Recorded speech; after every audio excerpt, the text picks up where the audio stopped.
Now we move to another topic which is related to the kinetic of fast reaction, where we will explore the techniques used to measure the chemical processes that occur too quickly for traditional methods.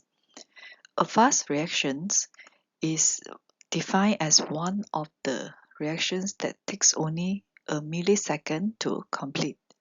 Because of this extreme speed, their rates cannot be measured practically using the classical techniques like standard optical methods that we conduct in the lab using the UV spectrophotometer or through the measurements of conductivity as well as the monitoring of the pH change between the reactant and also the product.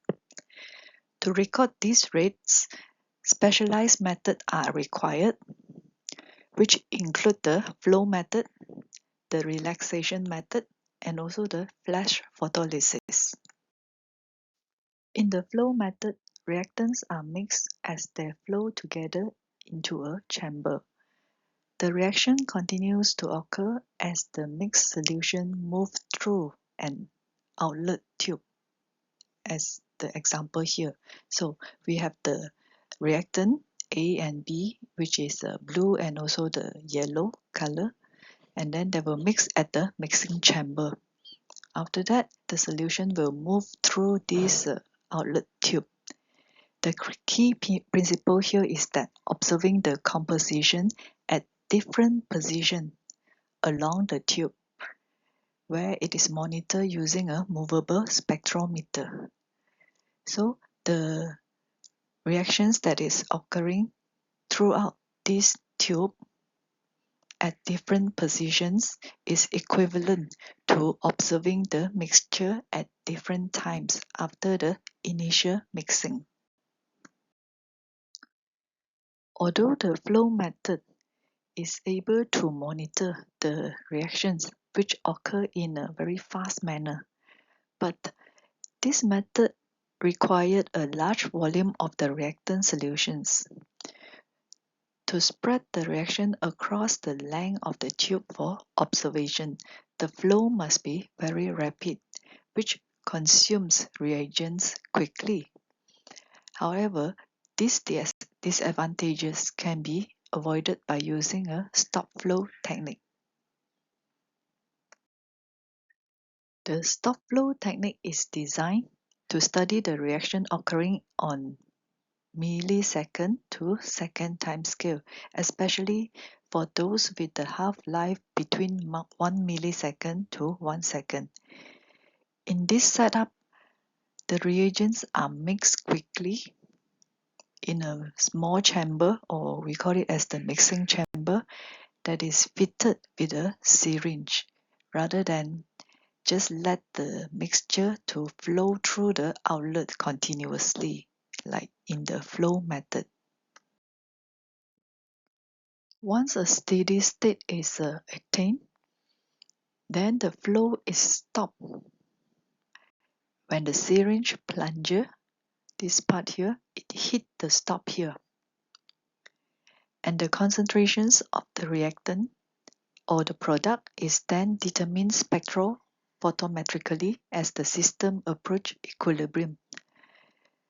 So you have the reactant injected into the mixing chamber at the same time, and once they meet, then they will proceed with the process of the activated complex formations and then subsequently for the product formations.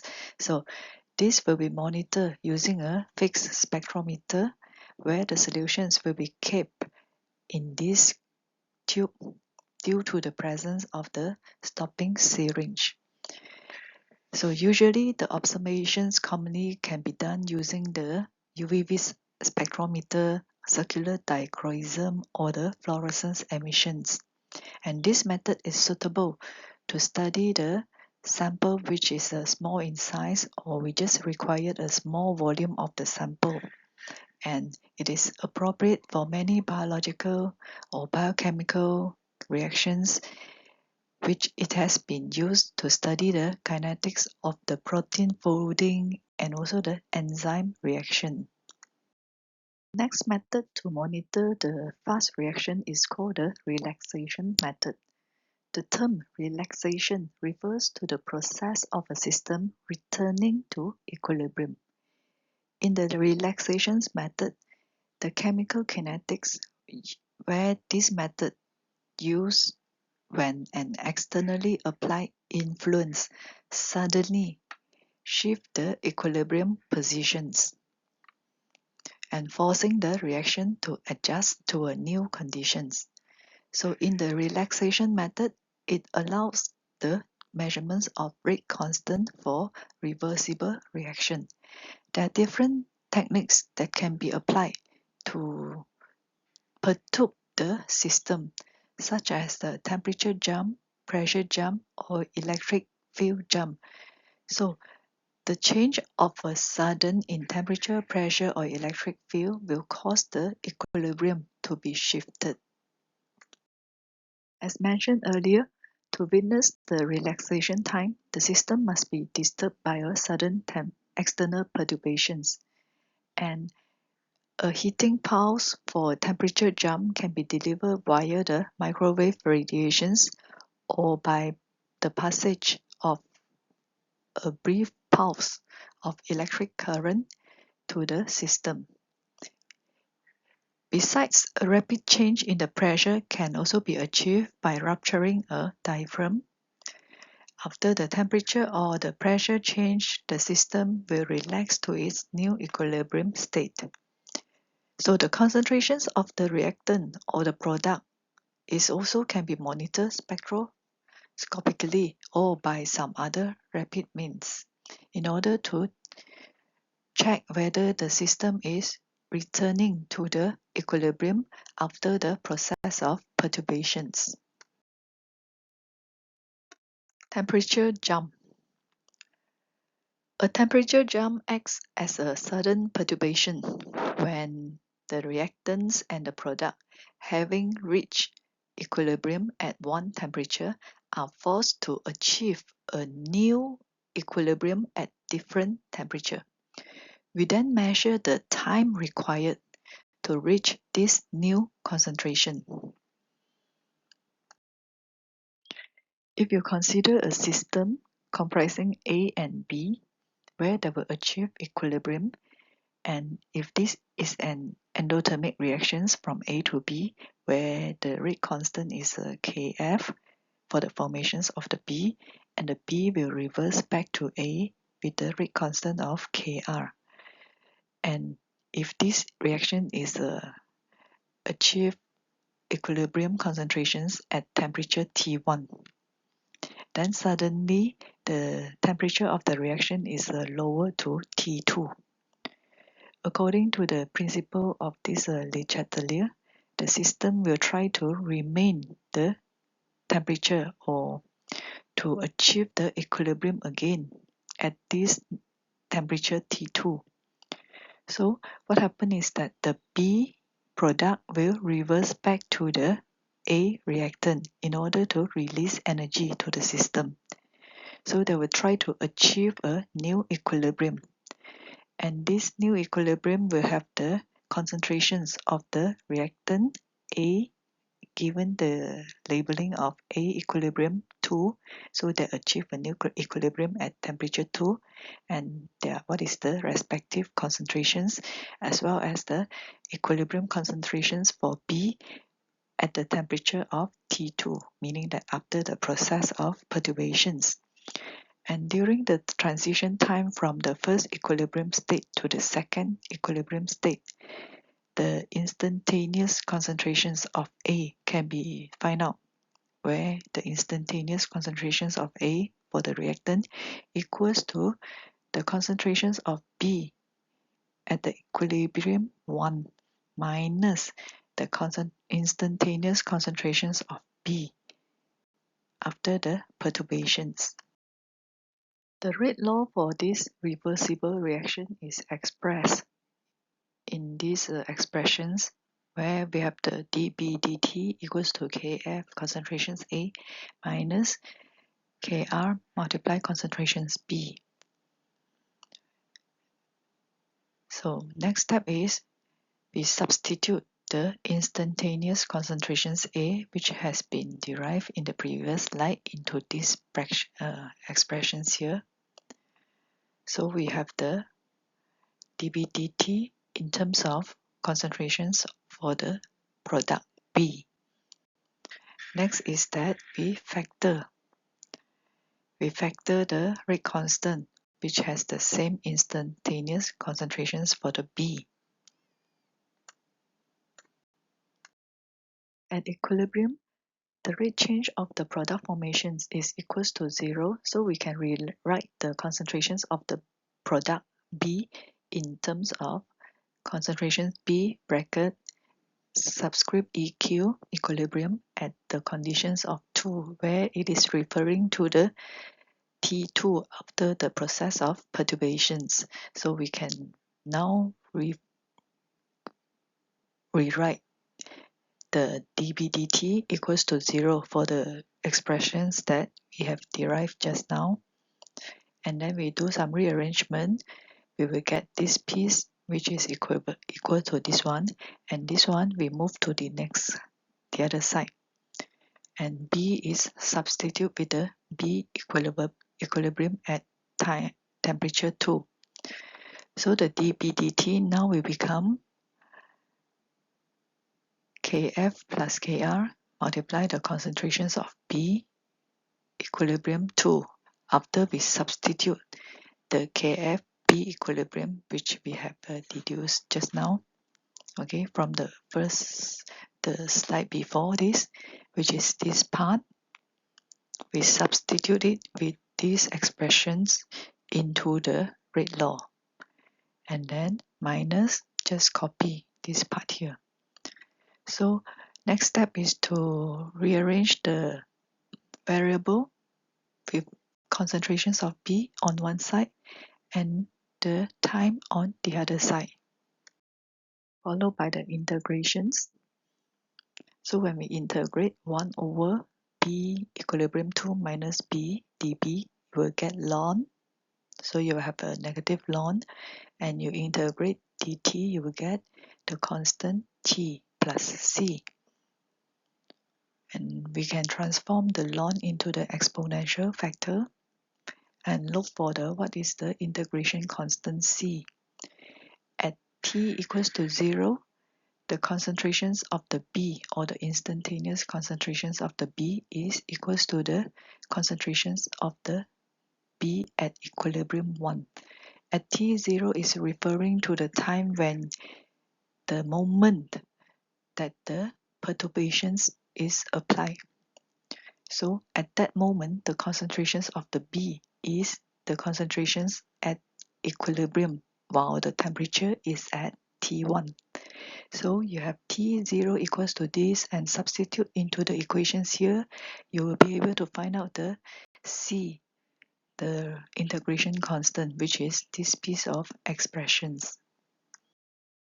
We rearrange the equation just now, then we will have B minus B equilibrium 2 equals to the difference between the concentrations of B at equilibrium 1 and 2, multiply the exponent, the negative total rate constant for the forward and also the reverse reaction, multiply the time T. So we can simplify this into delta B, which is the difference in the concentrations of B from the final equilibrium concentration after the perturbations. And this whole bunch here, the difference of the equilibrium concentrations given the symbol of delta B naught, where the left behind, which is this exponent. So exponent minus Kf plus Kr equals to exponent minus T over tau. So the rate constant, they are the constant. Therefore, the rate constant, we get the reciprocal of it, we will get the relaxation time. So we replace this rate constant with the tau, defining the relaxation time. And next is that we can move this delta naught for the B product to the other side. Then you will have delta B over delta B over delta B naught, delta B naught. Okay, then equals to exponent minus T over tau. And then you take the ln, natural logarithm. So you can plot a graph which is ln delta B over delta B naught versus T. Okay, then the slope of the plot will give us the value for the constant of the forward reaction rate constant and also the reverse reaction rate constant. The relaxation time tau is defined as the half time for the system to return to equilibrium following an abrupt perturbations. It is a function of the rate constant for the chemical system at equilibrium. When time t equals the relaxation time tau, the concentration difference delta B decrease to 1 over E of its initial value, where we substitute the t here with the tau, so the exponent will become exponent minus E, which is equals to 1 over E. Therefore, at time tau, the concentrations of the B will be reduced by their initial concentrations to the factor of 2.718, where the E value is 2.718. So in other words, it is the time in which the relaxation process carries the system a fraction of 1 over E towards the new equilibrium positions. Therefore, the relaxation time, or the tau, is the time interval just like what we did for the half-life T 1 over 2. This graph can visualize the relaxation time and also the rate change of the reactions. So if we have the reactant A to proceed to the product formations, go through the K1 and also the K minus 1 as the reverse rate constant, then the concentrations of the initial reactant given the symbol of X naught. And at the X naught, suddenly you apply some perturbations at T0. So the system will move to a new equilibrium, and the rate is related to the exponential changes for the concentrations of the reactant. So it will be decreasing and then achieve a new equilibrium state at X equilibrium. The time when you have to apply or these perturbations is given as the T0. So we have the relaxation time. The relaxation time can be found at the delta x, which is a x naught minus x equilibrium divided by E, which is somewhere here on this point. Move towards the curve, which is the exponential decreasing of the x. And then at this point here, we refer back to the time. So this is the relaxation time corresponding to the 1 over the sum or the total for the rate constant for the forward reactions and also the reverse reactions. So we have the reductions of the reactant where to a factor of 1 over E from their initial concentrations. And we're referring back to the curve to find out the respective relaxation time. Just now we have seen the reaction involve A to B. But for more complex reactions such as the expressions here, AB plus, which is the cation react with an anion to produce the AB2. Okay, so the differential equations for this net rate is the dAB dt, which is K1 multiply concentrations, the cation and also the concentrations of the anion minus the reverse reactions from AB2.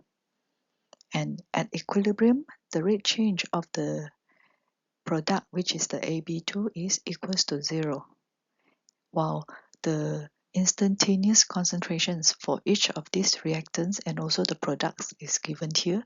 So instantaneous concentrations for AB2 equals to AB2 at the equilibrium plus the addition or the small change of these product formations after the perturbations. Therefore, we get the instantaneous concentrations after the perturbations. And similarly, the reactants will also be reduced in the concentrations. Therefore, the instantaneous concentrations after the perturbations has to minus out from the equilibrium concentrations. So we have the equilibrium concentrations minus the delta AB2, which is the small change in the product formations, same to the cation AB+. The rate change of AB2, which is the product in these reactions here, after perturbations can be written as a differential equations where it involves the d delta AB2 by dt. So the rate change for the product after the perturbations is equals to K1 rate constant for the forward reactions multiply the concentrations of AB plus at the equilibrium multiply the concentrations of B minus. So we substitute the AB plus with the equations that we have seen just now in the previous slide, which is the instantaneous concentrations for AB as well as for the B minus, which is the reactant B, minus the reverse reactions from AB2. So the concentrations of the AB2 is this one. Okay, so minus K minus 1 concentrations AB2. After that, we expand these equations here. So this one multiply B minus, we get these expressions, and then multiply delta B AB square, we will get this one. And we do the same for the next one. This one multiply this, then we will get this piece of expressions, and this one multiply delta AB square, we will get delta AB square at the equilibrium. Okay, then we copy back this one. So at the equilibrium, the rate change of the product equals to 0. Okay, we take the steady state approximations, and the value of this K1 AB equilibrium multiply concentrations of B minus equilibrium, which is the forward reactions, okay, for the product formations AB2. So K1 multiply AB plus and also B minus, minus the reverse reaction AB concentrations of AB2 multiply K minus 1 equals to 0. So the things that we have here, this one, is same as this piece, okay, minus this one. So meaning that there will become 0 for those in the green, and left only those in the, and then there will left only those which is this one, this expressions, and also the last one. Okay, therefore the rate change of the product after the perturbations with respect to time equals to minus, we take a K1 AB plus equilibrium, which is this piece of expressions, K1 multiply AB plus equilibrium concentrations, and then this delta AB square, we just factor it out. So we do the same for these expressions.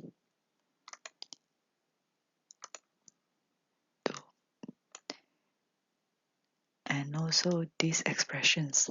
So in total, there are 3 expressions here.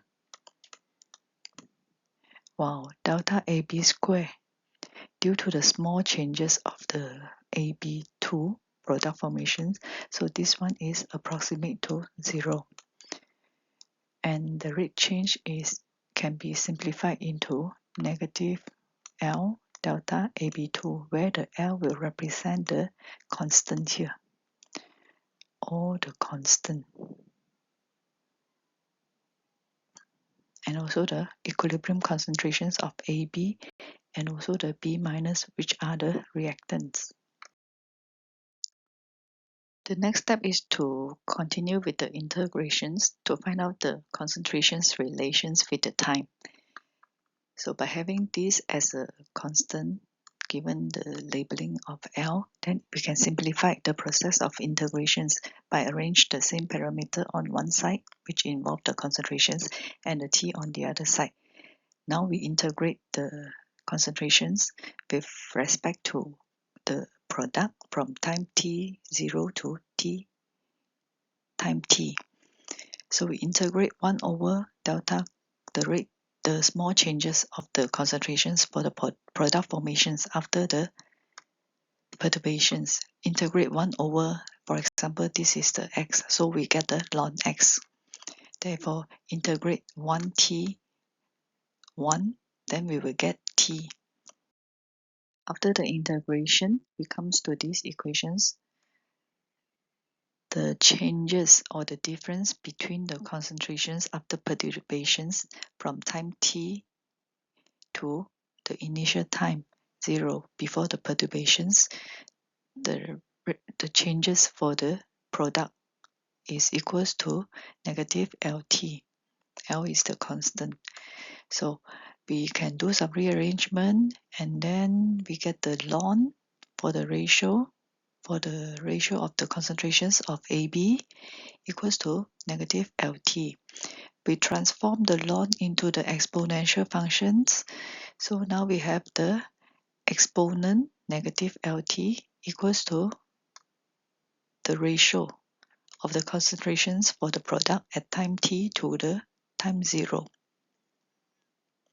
So we just take the conversion, and then we do some rearrangement.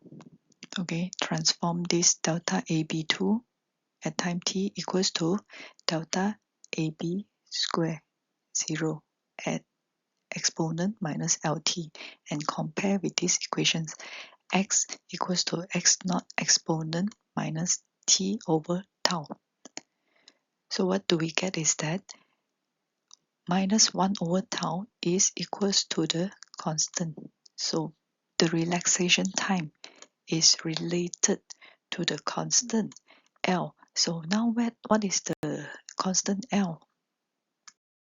The constant L involves the equilibrium concentrations for the reactant AB and cation, and also the equilibrium concentrations for the reactant B, which is the anion, as well as the rate constant for the forward reactions and also the reverse reaction according to the equations for the reactions.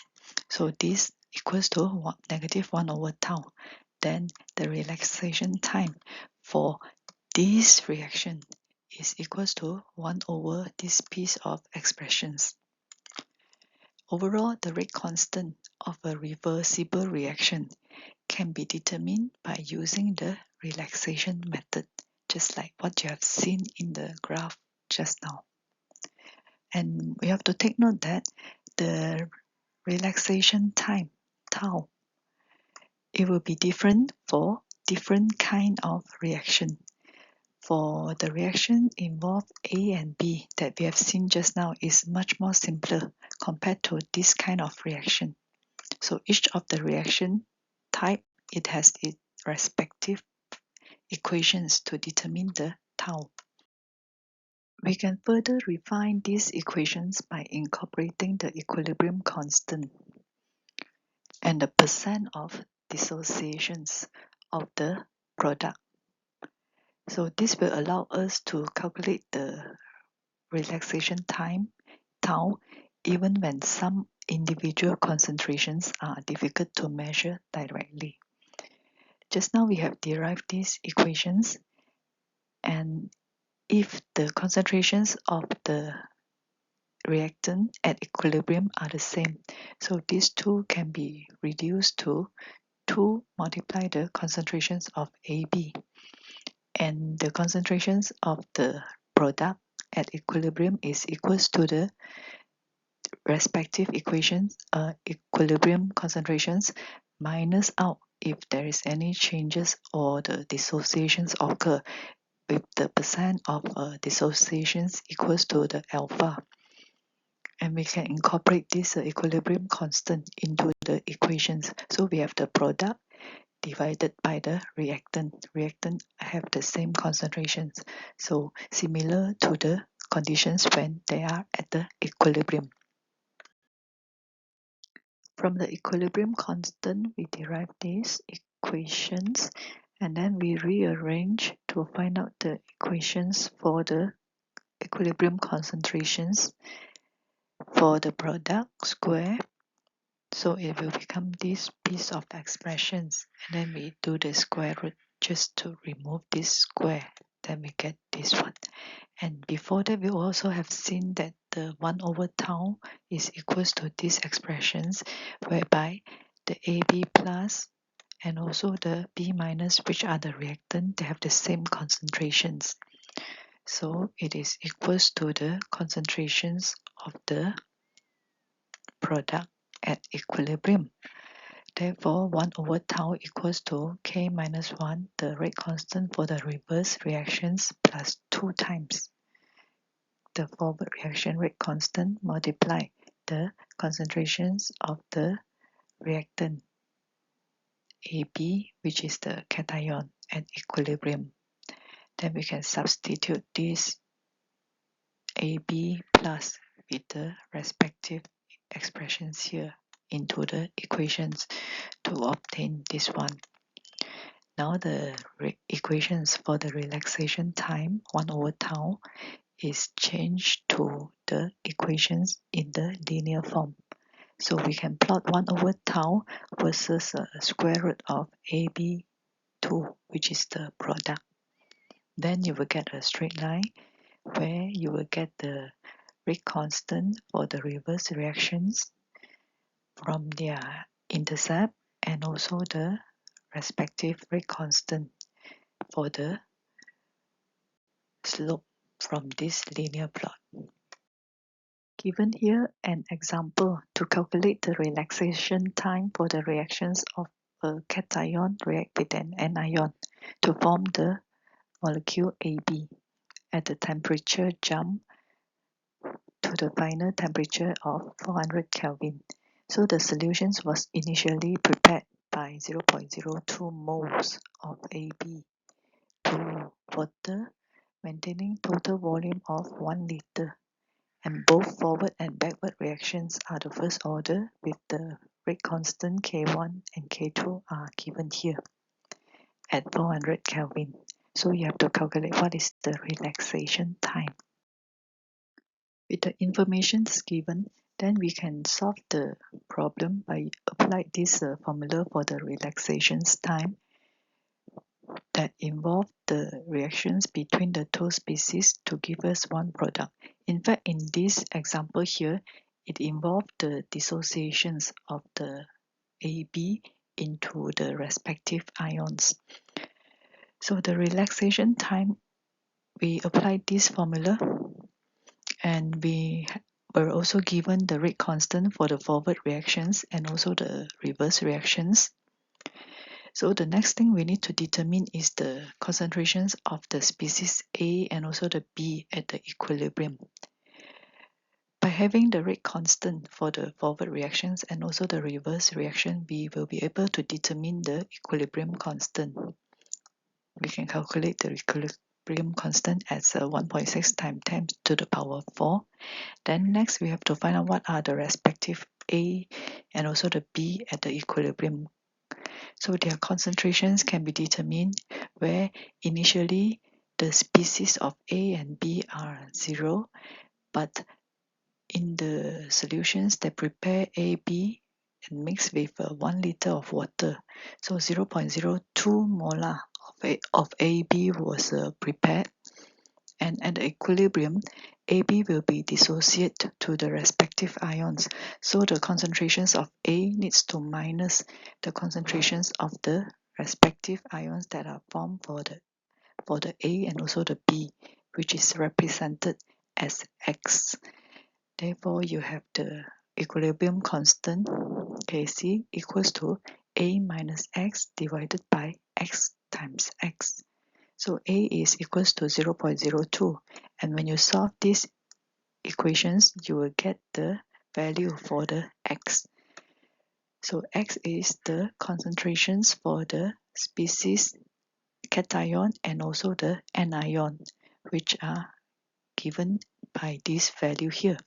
And by having this value, then you can substitute into the formula for the relaxation time and determine the value for this relaxation time. This table gives the relationship between the relaxation time and the rate constant for some simple reactions. So different types of reactions, the formula to determine the relaxation times are different. Let's look into another example which involves the dissociations of the reactant A to form the B and C as the product. So this involves a first order forward reactions with a second order reverse reaction. Let A be the concentrations of reactant A and X be the concentrations of the product B and C. Then we can derive the rate law. The rate change of the product formations is equals to K1 multiply the reactant concentrations A minus X minus reverse reactions from B and C to form the A minus K minus 2 rate constant for the reverse reaction, multiply the concentrations of B and also the C square, so X square. Now the delta X is the change of the concentrations due to the perturbations. So what is the small change of the concentrations after the perturbations? So it is equals to X minus X equilibrium, where X E is the equilibrium concentrations, and the rate change of these concentrations for the product after the perturbations, we can quantify it using the same equations, but we have to replace the X with Xe minus delta X. Okay, so we rearrange these equations. Find out X equals to delta X minus Xe. Alright, so we substitute into these expressions here, and we will get the one as stated here. So this one is a K1A minus Xe minus K1 delta X minus K minus 2 X square. We expand this, then you will get the respective expressions here. Now we take the steady state approximation, whereby at equilibrium dx dt equals to 0 and x equals to x equilibrium. So there is no change of the concentrations for the product. And we substitute this into the rate of the change for the product formations. So delta x equals to 0, therefore this one becomes 0, this one also becomes 0, this one also becomes 0. Therefore, the K1 multiply A minus X at equilibrium is equals to the expressions, the reverse rate constant multiply the square of the product at equilibrium. Next, we have these relations derived, then we substitute the K1 A minus equilibrium at the concentrations of the product into the rate change of the product formations after the perturbations. So this one substitute with this, and this is what we get. So they can cancel off when you have two with the same term, and then we have the negative K1 delta X, and assume the delta x is very small. Therefore, when we square the delta x, this can be neglected with respect to the first two terms. So this one will become 0. Therefore, it left only this term and this term in the determinations of the rate change for the product formations after the perturbations, which is this one. The rate change of the product d delta x dt. Now we can simplify the constant here with the symbol of Kr, which is the relaxation rate constant. Then we can further integrate the expressions to find out the relations between the concentrations and also the time. So we just continue with the integrations and then integrate 1 over concentrations, we will get ln. After that, we rearrange this into the form of exponential. So delta x equals to delta x naught exponent minus kt, whereby the kr can be transformed into the tau, where tau is the relaxation times equals to 1 over kr. The reciprocal of the kr, which is k1 plus 2 times the reverse rate constant multiplied the concentrations of the product at equilibrium, is called the relaxation time. So the equilibrium constant can be related to these expressions where you substitute the k or the rate constant for the reverse reactions into the expressions. So k minus 2 equals to k1 over k, which is the equilibrium constant. Therefore, you have the k1 in the equations and you factor out the k1, you will get 1 plus 2 times xe over k equilibrium. So after you factor it out, you left only this one here. So the last one is you can find out the rate constant for the forward reactions by having the Kr, which can be obtained from the relaxation time, the equilibrium constant, and also the concentrations of the product at the equilibrium. Try to solve these questions which involve the dissociations of water. The relaxation time obtained from the temperature jump method is 40 microseconds at 25 degrees Celsius, where the equilibrium constant for water is given here. So you can calculate the rate constant for the forward reactions K1 and also for the reverse reactions. Here are the answers for these questions. You can try out.